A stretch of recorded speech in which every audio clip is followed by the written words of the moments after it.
না না, আমি কি হবে, এটা তো দীর্ঘ বছর ধরে বলা হচ্ছে। লাভ কি হচ্ছে? লাভ হচ্ছে না তো কিছু।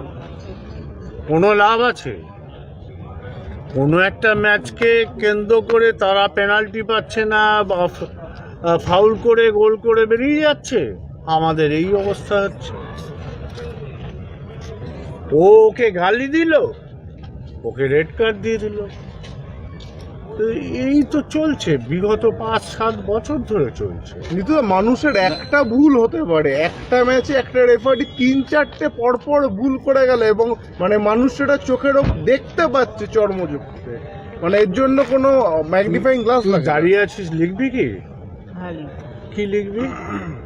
আপনি ফেডারেশনকে চিঠি দেবেন?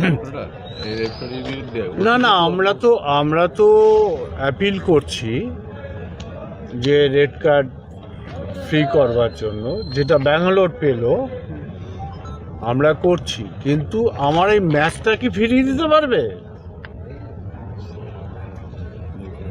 এই ম্যাচটা কি আমাকে ফেরাতে পারবি? পারবে না তো।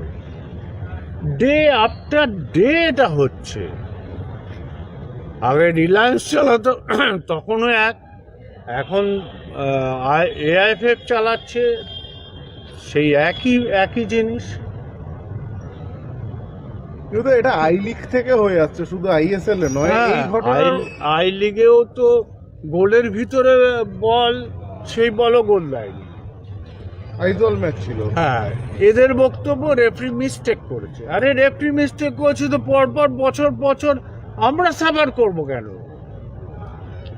এটা ওয়ে আউট কি, মানে ওয়ে আউট দেখতে হবে, টুর্নামেন্টটা শেষ হোক, তারপরে ওয়ে আউটটা জানাবো সময় মতো।